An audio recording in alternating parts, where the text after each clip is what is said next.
अस्सलाम वालेकुम स्टूडेंट्स, क्या हाल है। उम्मीद है कि आप लोग खैरियत से होंगे। तो लास्ट लेक्चर में हमने फैक्टराइजेशंस को उसकी बेसिक टेक्निक्स और बेसिक रूल्स और कुछ टर्म सीखी थी।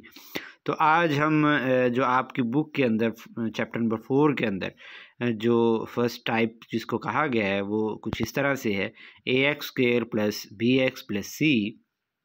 इसे आप क्वाड्रेटिक एक्सप्रेशन भी बोलेंगे।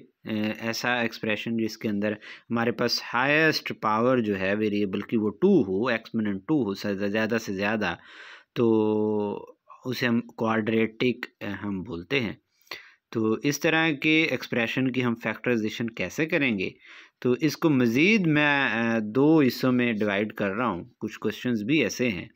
अगर आपका ए हो जाता है 0, क्या हो जाता है, सॉरी ए हो जाता है आपका 1 हो जाता है, तो आपके पास कुछ इस तरह से होगा x² प्लस bx प्लस सी। ये टर्म भी 1 हो सकती है, इसमें कोई हर्ज नहीं है। मैं फ़िलहाल ए के ऊपर कंसंट्रेट कर रहा हूँ। अगर आपके पास ए जो है वो 1 हो जाता है तो उसके लिए कैसे फैक्टराइजेशंस करेंगे।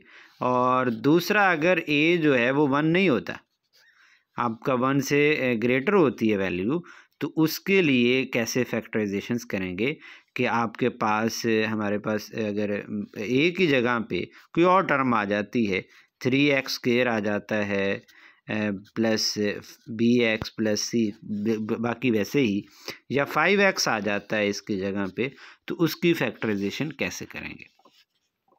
तो पहले मैं एक एग्जांपल लेता हूँ, उसको समझाने की कोशिश करता हूँ। और दोनों तरीक़ों से, अगर ए हमारा 1 है उस तरीके से फैक्टराइजेशन कैसे करेंगे, और अगर हमारा ए 1 नहीं है और कोई और वैल्यू है 1 से बड़ी है या 1 से छोटी है, 0 नहीं है, 0 होगी तो ये क्वाड्रेटिक रहेगी नहीं, तो फिर वो लीनियर बन जाएगी एक्सप्रेशन। तो पहले मैं वो एग्जांपल को सॉल्व करता हूँ, उसको अच्छे से समझाता हूँ, फिर हम आगे बढ़ते हैं। जी, मैंने लिखा है जी expression x² plus 5x plus 6। तो यहाँ पे आप अच्छे से देख लें, यहाँ पे 1 है। तो इस तरह की आप एक्सप्रेशन की फैक्टराइजेशन कैसे करेंगे। तो सबसे पहले आप क्या करें, 6 को लें, ठीक है, रफ के अंदर लिखते हैं, यहाँ पे ये रफ अमल होगा हमारा। तो 6 कैसे कैसे बन सकता है। 6 को हम इस तरीके से, मैं रफ इस साइड पे करूँगा, फिर नीट हम इस तरफ करेंगे, तो ये चीज़ें आपने समझनी है। 6 को आप कैसे कैसे लिख सकते हैं, आप लिख सकते हैं जी 2 × 3, ठीक है। और या आप कैसे लिख सकते हैं 6 को 6 × 1 लिख सकते हैं। अच्छा जी, ये मैं क्या कर रहा हूँ जी, इनको मल्टीप्लाई करने से आंसर आ रहा है, ठीक है। अच्छा, अब एडिशन से देखते हैं उसका क्या रोल होगा, ये चीज़ें आपने समझनी है। अच्छा, अब इन दोनों फैक्टर में से मैंने यहाँ पे कैसे यूटिलाइज़ करना है, हमारा टारगेट क्या है, पहले तो आप ये देख लें। आपने इस टर्म को 2 हिस्सों में तोड़ना है, ठीक है। ये जो 5x लिखा है इसको 2 टर्म्स में तोड़ना है। अब वो टर्म्स कैसे तोड़नी है वो मैं अब बताने जा रहा हूँ कि आप, ये भी एक एक्सप्रेशन है 6 को लिखने का और एक ये भी है। अब अगर आप 2 और 3 को ऐड करते हैं तो 5 बनता है, ठीक है। सॉरी, 2 और 3 को ऐड करते हैं तो हमारे पास क्या बनता है, 5 बनता है, ठीक है। तो अगर इनको अगर आप माइनस करते हैं, यहाँ 3 है तो इसके 5 बन रहे हैं, तो चलो ये तो सूटेबल है, कुछ ना कुछ बेहतर है। अगर इसको में से देखें, 6 में से एक निकाल देते हैं तो वो भी 5 बनता है, ठीक है। तो लेकिन इन दोनों को जब मल्टीप्लाई करवाएंगे तो वो हमारे पास यहाँ माइनस होगा, और यहाँ पे, यहाँ प्लस लिख लें और यहाँ पे माइनस लिख लें, तो वो ज़रब देंगे तो हमारे पास -6 आएगा। लेकिन हमें क्या चाहिए, प्लस का 6 चाहिए, तो ये वाला जो है फैक्टर हम इग्नोर कर देंगे, ये वाला ले लेंगे। तो अब यहाँ पे दोनों पॉजिटिव लेने हैं, क्योंकि ज़रब देने से हमारे पास +6 आना चाहिए और ऐड करने से हमारे पास +5 आना चाहिए।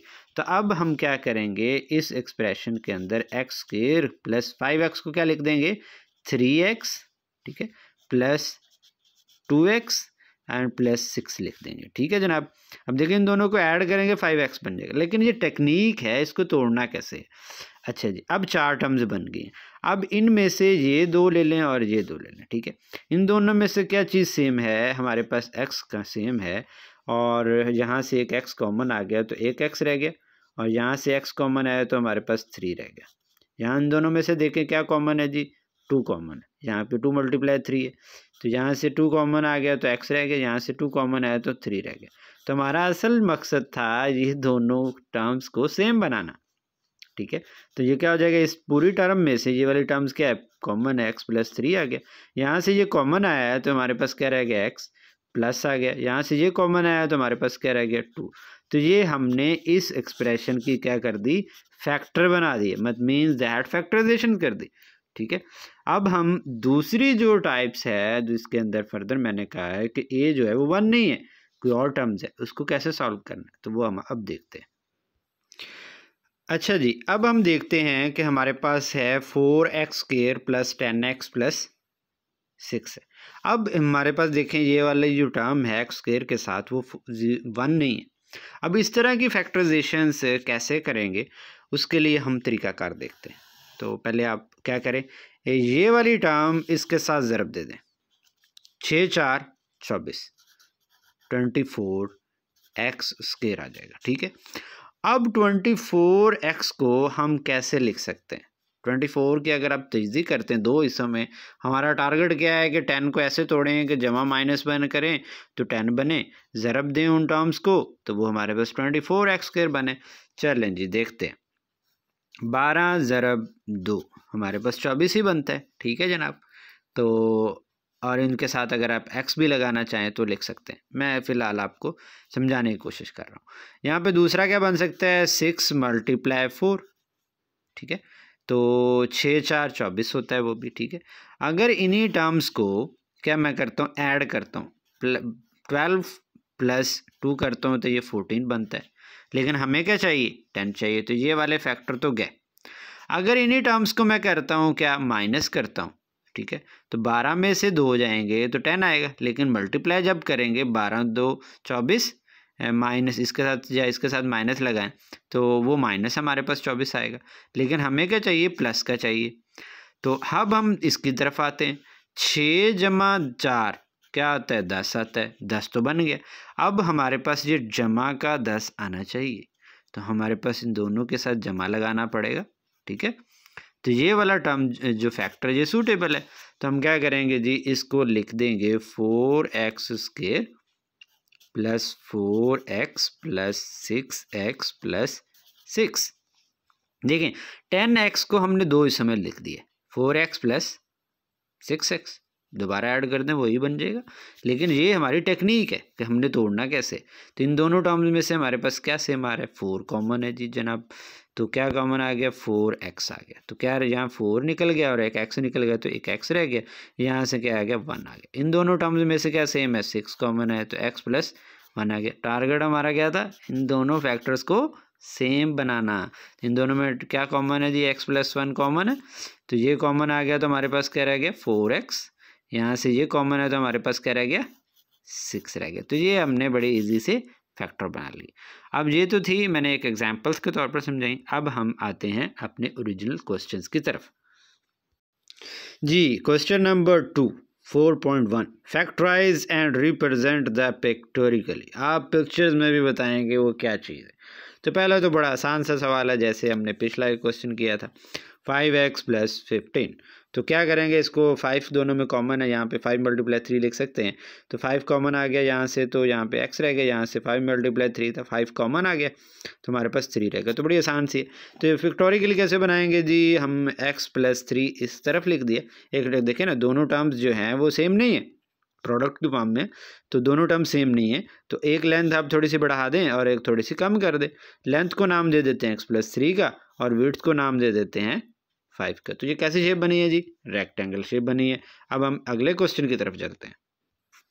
हाँ जी, अगला क्वेश्चन देखें, बड़ा आसान सा है जी, x² + 4x + 3। तो ये पहली टाइप है जी हमारे पास, जहाँ पे हमारे पास x की जो कोएफिशिएंट है वो 1 है। तो अब आप देखें जी, यहाँ पे 3 है, तो इसको आप कैसे तोड़ सकते हैं, आप बड़ी ईजी से लिख सकते हैं जनाब कि इसको ऐसे तोड़ें, 3x + x, तो जब दोनों को ऐड करेंगे तो हमारे पास क्या बनेगा, 4x, मल्टीप्लाई करेंगे तो 3 × 1 3 बन जाएगा। तो हम क्या लिख देंगे, x² + x plus 3x plus 3। तो आप इसमें परेशान ना हो, 3x पहले लिख दें या बाद में लिख दें, एक ही बात है, तो उससे परेशान होने की ज़रूरत नहीं है। तो इन दोनों टर्म्स में से क्या चीज़ सेम है जी, x सेम है, x कॉमन आ गया एक से, तो क्या रह गया x प्लस 1 रह गया। यहाँ से हमारे पास x कॉमन आ गया तो 1 रह गया। इन दोनों टर्म्स में से क्या सेम है जी, 3 कॉमन है जी, 3 सेम है, 3 कॉमन है तो x रह गया, यहाँ से 3 कॉमन है तो 1 रह गया। दोनों टर्म्स क्या आ गई हमारी सेम, तो x प्लस 1 कॉमन आ गया, यहाँ से ये टर्म्स कॉमन आई तो x रह गया, यहाँ से ये कॉमन आई तो प्लस 3 रह गया। तो ये देखें जी हमारे पास प्रोडक्ट की फॉर्म आ गया x plus 1 and x plus 3। देखें जी एक हमारे पास x के अंदर एक 1 ऐड हो रहा है और एक के अंदर x प्लस 3 ऐड हो रहा है, तो 3 ज़्यादा है ना जी, उसको आपने क्या कर दिया, लेंथ में दे दिया और विड्थ में आपने x प्लस 1 दे दिया।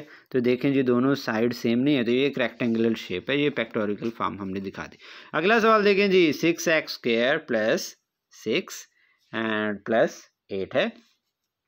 तो हमारे पास देखें जी इस क्वेश्चंस के अंदर 8 है जी, 1 है जी, पहली टाइप के अंदर आ गए, जो हमने पहली टाइप पढ़ी उसका फर्दर केस मैंने बनाया था। 8 को कैसे लिख सकते हैं जी, आप लिख सकते हैं 4 मल्टीप्लाई 2, 4 में 2 ऐड करेंगे तो 6 बन जाएगा। और हम क्या करते हैं जी, और तो कोई फैक्टर नहीं बनता, 8 एक 8 करते हैं तो 8 में से 1 जाएगा तो 7 बनेगा, लेकिन हमें 6 चाहिए, तो यही सूटेबल है। तो क्या लिख दिया जी x² प्लस 6, इसको क्या लिखा है जी 4x प्लस 2x प्लस 8। तो ये आप आगे पीछे लिख सकते हैं, तो इससे कोई फ़र्क नहीं पड़ेगा। तो यहाँ से कॉमन आया x जी, तो हमारे पास x रह गया एक, यहाँ से कॉमन आया तो 4 रह गया, यहाँ से देखें तो 2 कॉमन है, तो यहाँ से 2 कॉमन है तो x रह गया, यहाँ से 2 मल्टीप्लाई 4 है, 2 कॉमन आ गया तो 4 रह गया। ये दोनों टर्म्स क्या हो गए, सेम होगी, x प्लस 4 हमारे पास सेम आ गया, तो यहाँ से कॉमन आया तो x रह गया, यहाँ से कॉमन आएगा तो प्लस 2 आ गया। अब देखें जी एक x के अंदर 4 ऐड हो रहा है, एक x के अंदर 2 ऐड हो रहा है, तो 4 ज़्यादा है, तो लंबाई के अंदर आप क्या करेंगे 4 रखेंगे, x प्लस 4, और चौड़ाई के अंदर आप x प्लस 2। ये फैक्टोरियल फॉर्म है जी हमारे पास, कैसी जी, एक रेक्टेंगुलर शेप है। नेक्स्ट क्वेश्चन की तरफ बढ़ते हैं जी, x² plus 4x plus 2 plus 4 है। तो देखें जी 4 है जी हमारे पास, इसको कैसे तोड़ते हैं जी, प्लस का 4 चाहिए, 2x प्लस 2x लिख दें जी, ठीक है, 2 को 2x के अंदर ऐड करेंगे तो 4x आएगा, मल्टीप्लाई करते हैं तो 4 बन जाएगा, ठीक है। तो इन दोनों टर्म में से क्या सेम है जी, x सेम है, x प्लस x कॉमन है तो x रह गया, यहाँ से x कॉमन है तो प्लस 2 रह गया। यहाँ से देखते हैं 2 कॉमन है, यहाँ से 2 कॉमन आया तो हमारे पास x है, यहाँ से 2 कॉमन 2 मल्टीप्लाई 2 है, तो एक 2 कॉमन ले लिया तो एक 2 रह गया। तो नेक्स्ट देखते हैं जी हमारे पास यहाँ से x प्लस 2 कॉमन है, तो यहाँ से x रह गया, और यहाँ से x प्लस 2 कॉमन है तो प्लस 2 रह गया। तो सेम है हमारे पास, इस तरह का जो कुछ एक्सप्रेशन आया है x plus 2 and plus x plus 2, तो दोनों सेम है, तो लंबाई भी उतनी है, चौड़ाई भी उतनी है, तो इसे क्या कहेंगे, स्क्वायर कहेंगे हम, ठीक है जी। तो क्वेश्चन नंबर 3 की जानिब बढ़ते हैं जी, फिर इसके अंदर भी फैक्टराइज करना है, तो यहाँ पे कुछ अलामतों का थोड़ा सा हेर फेर है, लेकिन क्वेश्चन कुछ वैसे ही है, तो यहाँ पे भी कोशिश करेंगे समझने की। तो x² प्लस x माइनस 12 है, तो आपके पास देखें जी -12 है, तो -12 कैसे बन सकता है, 6 मल्टीप्लाई 2, ठीक है। ये भी आप अगर माइनस का रखते, प्लस का रखते हैं, और ये भी माइनस का रख दें, तो मल्टीप्लाई करवाने से वो क्या आ जाएगा, प्लस का 12 आएगा। अगर इसको हम रखते हैं प्लस और ये माइनस 12 तो आ जाएगा, लेकिन हमें इसे ऐड सब्ट्रैक्ट जब करेंगे प्लस का 6 और माइनस का 2 तो ये 4 बनेगा, लेकिन हमें क्या चाहिए जी जनाब, 1 चाहिए। तो दूसरा इसका क्या है हमारे पास तरीकाकार है, 4 मल्टीप्लाई 3, ठीक है। तो इसके साथ भी प्लस रखते हैं, इसके साथ भी, लेकिन हमें क्या चाहिए, माइनस का 12, तो किसी एक के साथ माइनस रखना पड़ेगा। तो अब यहाँ पे नज़र दौड़ाएंगे, ठीक है, यहाँ पे प्लस का x चाहिए, तो बड़ी रकम के साथ हम क्या रखेंगे, प्लस, और छोटी रकम के साथ माइनस रखेंगे। इनको ज़रब देते हैं तो हमारे पास क्या आ जाएगा, ऐसे करके कुछ इस तरह ज़रब देंगे तो -12 आ जाएगा। जब आप इसे क्या करेंगे, प्लस का 4 एंड -3 रखेंगे तो आपके पास +1 आ जाएगा, ठीक है। ज़रब दी तो -12, और जब हम माइनस करें तो 1 आ जाएगा, पॉजिटिव करेगा, बड़ी टर्म्स का साइन आएगा। तो ये कुछ इस तरह हम लिखेंगे, x² plus 4x minus 3x sorry, और इसको दोबारा सॉल्व करते हैं तो हमारे पास -x ही आएगा, और यहाँ से -12 वैसे के वैसे आ गया। तो इन दोनों टर्म्स में से देखें क्या चीज़ सेम है जी, हमारे पास x सेम है, तो यहाँ से x निकल गया, एक x रह गया। यहाँ से हमारे पास x कॉमन है तो 4 रह गया। यहाँ इन दोनों टर्म्स में देखें तो माइनस कॉमन है और 3 भी कॉमन है, तो 3 कॉमन आता है तो हमारे पास -3, तो यहाँ से 3 कॉमन आ गया तो x रह गया। यहाँ से 4 × 3 था, 3 कॉमन आ गया तो 4 आ गया। माइनस भी कॉमन ले लिया तो इसलिए 4 आ गया। x + 4 सेम है तो कॉमन लेंगे, यहाँ से कॉमन आया तो x रह गया, ठीक है, और यहाँ से कॉमन आया तो -3 रह गया। तो ये हमारे पास इस तरह से फैक्टर बन। इसकी फैक्टोरियल फॉर्म नहीं बनानी जी, तो ये हमारा सोल्यूशन कंप्लीट हो गया। इस तरीके से हमारे पास है जी x² + 7x + 10 है जी। तो इसको देखते हैं जी, बड़े इजी से हैं, तो प्रैक्टिस बेस्ड क्वेश्चन है जी जनाब। तो आप क्या करेंगे, 5 2 10, 5 और 2 को ऐड करेंगे, 5 × 2, इनको ऐड करते हैं, ज़रब दें तो 10 है, 5 + 2 करते हैं तो 7 है, ठीक है। तो दोनों प्लस के रखने पड़ेंगे क्योंकि प्लस का 10 है और प्लस का ही हमारे पास 7 है। तो इस तरह लिख देंगे x² + 5x + 2x और +10। तो हमने इस टर्म्स को दो हिस्सों में लिख दिए। इन दोनों में से क्या चीज़ सेम है जी, x सेम है। यहाँ से x + 5 है, यहाँ से क्या सेम है जी, 2 कॉमन है, तो 2 कॉमन है तो हमारे पास x है, यहाँ से 2 कॉमन है तो 5 रह गया। तो ये दोनों टर्म सेम है, x + 5 कॉमन है, यहाँ से x रह गया और यहाँ से ये कॉमन निकल आया तो +2 रहेगा। तो ये हमारा सोल्यूशन कंप्लीट हो गया जी जनाब। x² - 4 है, -6x + 8 है हमारे पास। तो इसको देखिएगा, हमें चाहिए 8, ठीक है, 8 चाहिए। तो कैसे बन सकता है, 4 2 8, ये भी बन सकता है। तो देखें आप, हमारे पास प्लस का 8 है, हमें यहाँ पे चाहिए माइनस का 6। तो देखें 4 × 2 8 तो बन जाएगा, लेकिन इनकी अब साइन कैसे रखने। अगर दोनों के प्लस रखेंगे तो 8 तो आ जाएगा, लेकिन प्लस का 4 और प्लस का हमारे पास 2 होगा तो ये तो प्लस का 6 आ गया, लेकिन हमें क्या चाहिए, माइनस का 6 चाहिए। तो हम क्या करेंगे जी, -4 - 2 रख देंगे तो -6 आ जाएगा। जब इन दोनों को ज़रब देंगे तो 4 2 8, तो माइनस माइनस जमा हो जाएगा। देखिए ये सूटेबल है कि आप दोनों जो टर्म्स हैं वो माइनस की रखें, ज़रब देंगे तो प्लस का 8, जमा माइनस करेंगे तो -6। देखिए कैसे लिखा है हमने, x² + -4x - 2x + 8।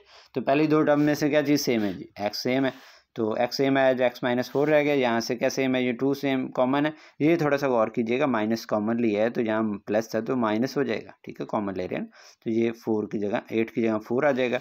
तो ये दोनों टर्म्स हमारी सेम है तो x - 2 आ जाएगा। तो ये हमारा क्वेश्चन कंप्लीट हो गया। इसी तरीके से देखें जी, 56 आ गया हमारे पास माइनस का। थोड़ा सा इसकी तरफ गौर करते हैं, 56 हमें नेगेटिव का, तो ये प्रैक्टिस बेस है। 28 × 2 करते हैं तो 56 तो बन जाएगा। 28 में से प्लस करते हैं 2 तो 30, माइनस करते हैं तो 26। लेकिन हमें चाहिए जी 1 चाहिए, -x, मतलब यहाँ पे 1 है। तो ये तो हमारा ख़त्म हो गया फैक्टर है। तो और क्या बन सकता है जी, और देखें 7 × 8, देखें जी ज़रब देते हैं जी जनाब, 56 बन जाएगा, ठीक है। एक को प्लस एक को माइनस रखना पड़ेगा। अब डिसाइड करेंगे बड़ी टर्म के साथ क्या रखें। अब हमें क्या चाहिए, माइनस का x चाहिए। तो देखें आप अगर इनको रखते हैं जी 7 + -8 रखते हैं तो ये क्या आ जाएगा जी, जमा माइनस माइनस, तो ये -1 बचेगा। और इन दोनों को ज़रब देते हैं तो हमारे पास क्या आता है, -56 आता है। तो ये टर्म जो है, ये जो फैक्टर है, ये जो सूटेबल है। क्या लिख दिया है जी, -x को, x² - 8x + 7x - 56। इन दोनों में से क्या सेम है जी, x सेम है, x - 8, यहाँ से 7 कॉमन है, x - 8, x - 8 कॉमन है तो यहाँ से कॉमन आ गया तो x रह गया, यहाँ से कॉमन आया तो +7। तो ये हमारा सोल्यूशन कंप्लीट हुआ जी जनाब। x² - 10x - 24। तो देखते हैं जी कैसे करना है इसे। -24 है, ठीक है, तो 12 2 24 तो हो जाएगा। 12 में से 2 निकालेंगे तो 10 भी आ जाएगा। Very good. तो अगर हम 12 में से 2 निकालते हैं तो ये भी आ गया। देखते हैं थोड़ा सा और क्लेरिफाई करने की कोशिश करते हैं। 12 इसको ज़रब 2, इस किसी एक के साथ माइनस रखना पड़ेगा। अब डिफाइन करना है किसके साथ, हमें बड़ी टर्म के साथ हमें चाहिए माइनस, तो बड़ी टर्म के साथ हमें माइनस लगाना पड़ेगा, छोटी के साथ प्लस लगाना है, क्योंकि हमें क्या चाहिए, -10 चाहिए। देखें अगर 6 4 24 रखते हैं तो 6 और 4 जमा करेंगे तो 10 तो बन जाएगा, लेकिन वो हमारे पास ज़रब देंगे तो प्लस का आ जाएगा। ठीक है, अगर दोनों माइनस के रखते हैं तो फिर भी प्लस का आएगा, दोनों हम रखते हैं प्लस के तो फिर भी 24 आता है, लेकिन पॉजिटिव का आ जाएगा। लेकिन हमें क्या चाहिए, -10, तो ये ही सूटेबल है। तो हम क्या लिख देंगे जी, x² -12x प्लस 2x -2। तो पहली दो टर्म में से क्या सेम है जी, x सेम है, तो क्या रह गया x -12। दूसरी दो टर्म में से क्या सेम है, 24 को 12 दो लिख सकते हैं, 12 × 2, तो 2 से कॉमन है तो x -12, तो x -12 कॉमन है तो x -12 आ गया, और यहाँ से हमारे पास x + 2 आ गया। तो लास्ट क्वेश्चन जो है, सेकंड लास्ट है, यहाँ देखें है y² वेरिएबल चेंज हुआ है जी, और कुछ भी नहीं हुआ जनाब। तो y² + 13y + 36, तो क्या बनते हैं जी, 9 × 4 = 36, वेरी गुड। तो हमारे पास क्या आ गया, 9y + 4y। तो ये जब आपको ऐसे ही आ जाएंगे जैसे मैं लिख रहा हूँ, जब आपकी प्रैक्टिस होगी। ठीक है जी, तो पहले में से जी y कॉमन है तो y + 9 है, दूसरे में से 4 कॉमन है तो 5 + 9 आ जाएगा। तो 9 + 4 5 9 कॉमन है, तो 9 + y + 9 कॉमन है, तो क्या रह जाएगा y, और इधर से 4, तो 9 + 4 और दूसरा फैक्टर जी 9 + y - 9 और y + 4, ये दो टर्म्स है। तो लास्ट क्वेश्चन देखें जी, ये थोड़ा सा इम्पोर्टेंट है, तो -2 चाहिए हमें। ठीक है जी, तो क्या लिख सकते हैं, -2x + x। यहाँ पे थोड़ा सा आपने ध्यान रखना है, तो जो यहाँ पे चाहिए ना, तो उसको आपने बड़ी टर्म के साथ रखना है, -2x + x और -2 लिख दिया। तो पहली दो टर्म में से देखें तो x कॉमन है, तो यहाँ क्या रह गया, x -2। इन दोनों में से कुछ भी कॉमन नहीं आ रहा, वाह जी, तो 1 तो होता ही है ना कहीं ना कहीं, तो 1 कॉमन लेंगे तो x -2, तो x -2 दोनों में कॉमन है, तो ये कॉमन आया तो क्या रह गया, x, और यहाँ से ये कॉमन आ गया तो क्या रह गया, x रह गया, यहाँ से ये कॉमन आया तो +1 है। तो ये हमारा सोल्यूशन कंप्लीट हुआ। तो उम्मीद है कि आपको ये लेक्चर अच्छा लगा होगा, तो ये ख़ुद भी प्रिपेयर करें और अपने दोस्तों के साथ भी शेयर करें, और इस चैनल को सब्सक्राइब करें, क्योंकि जैसे ही नई वीडियोज़ आए तो सबसे पहले आपकी तरफ पहुँचे, और इसे आप तैयार करें। मिलते हैं अगले लेक्चर में। अल्लाह हाफ़िज़। अल्लाह आपका हामी नासिर रहे जी। अल्लाह हाफ़िज़।